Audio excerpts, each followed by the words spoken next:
Lex Luthor, Popeye Doyle, Royal Tenenbaum. The list of memorable Gene Hackman roles is as long as your arm, but he's not acting anymore. Why? Watch to learn what he's up to now. Gene Hackman was born Eugene Allen Hackman on January 30th, 1930, in San Bernardino, California. He was one of two boys born to Eugene Ezra Hackman and Anna Lita Elizabeth. His father worked as a newspaper printing press operator and was a strict disciplinarian, according to The Independent. Perhaps it was his father's profession that would lead him to seek a job in media later on in life. Sadly, Hackman's upbringing was less than stellar. In his early teens, his family relocated a lot and eventually ended up in Danville, Illinois. At that point, his father left the family and never returned, leaving Hackman and his brother alone with their mother. Adding to their trauma, Hackman's mother moved in with his grandmother, who wasn't fond of him. On top of all this, he dropped out of high school. According to the book Reaching Beyond Excellence by Jim Mathis, Hackman was arrested and jailed for stealing at 16 years old. He also lied about his age to join the Marines and spent 4 years in service. In that time, he finished high school and worked as a radio announcer, but an accident forced him to be discharged in 1951. Afterward, he returned home to Illinois and worked as a cameraman for his local news station. Gene Hackman's time as a radio announcer in the armed forces inspired him to seek a career in the field. As a recipient of the GI Bill, Hackman used the money to study journalism and television at the University of Illinois. He wound up in New York shortly after and studied at the School of Radio Technique. But Hackman's radio dreams got derailed when he discovered a new interest: performing arts. He found his way to California and enrolled at the Pasadena Playhouse, a famed acting school. While there, he met fellow actor Dustin Hoffman, and they became lifelong friends, though they weren't exactly the best pupils. Apparently, as students, they were voted least likely to succeed. Obviously, their respective careers would later prove otherwise. For Hackman, it started when he returned to New York. After working his way up, he got lucky and landed a gig on Broadway. Hackman also found himself taking on small roles in several television series, and it paid off. By 1964, he was finally cast in his first major film, Lilith. He continued acting in TV shows, but his big break was right around the corner.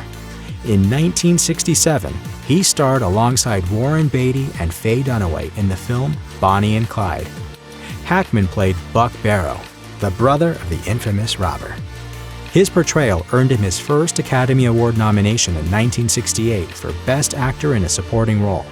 Unfortunately, he lost to George Kennedy, who won for his role as Dragline in the classic Cool Hand Luke.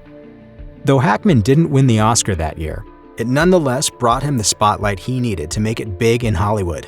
He would go on to star in a variety of films, including I Never Sang for My Father, for which he earned his second nomination for Best Actor in a Supporting Role in 1971. He was nominated for the third time in 1972, and finally won Best Actor for his role as Popeye Doyle in the gritty cop drama The French Connection. It was a job that Hackman nearly didn't get, as he was apparently the seventh choice according to The Independent. Still, the role solidified his acting credibility, and he became a big star.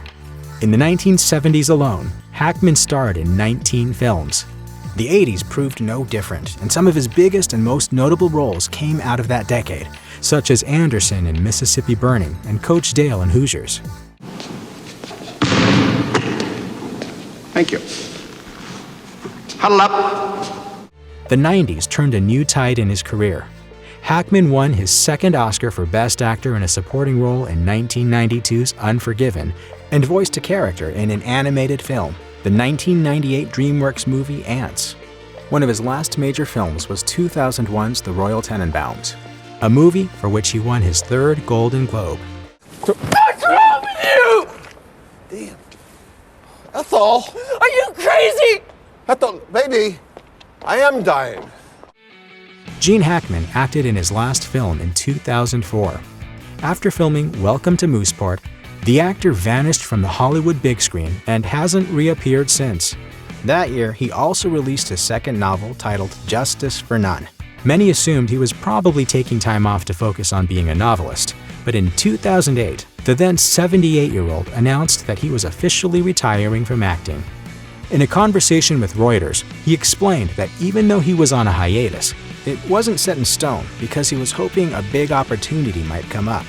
He said, "I haven't held a press conference to announce retirement, but yes, I'm not going to act any longer. I've been told not to say that over the last few years, in case some real wonderful part comes up, but I really don't want to do it any longer." Hackman mostly emphasized that the business aspect of acting disinterested him, and he no longer had the energy to do it. And per his doctor's orders, Hackman didn't need to excite his heart with any added stress, as noted by Empire magazine. According to Newsweek, a photo of Gene Hackman went viral, and many people wondered what the now 91-year-old has been up to in the last decade.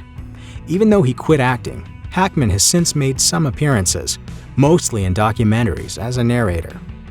Hackman has also been a guest on TV shows and specials. The former actor lives in Santa Fe, New Mexico with his wife Betsy, to whom he's been married since 1991. According to Architectural Digest, the couple has been living in their southwestern-style mansion for the last 30 years.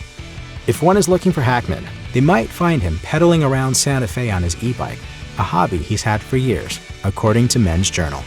Check out one of our newest videos right here. Plus, even more grunge videos about your favorite stuff are coming soon. Subscribe to our YouTube channel and hit the bell so you don't miss a single one.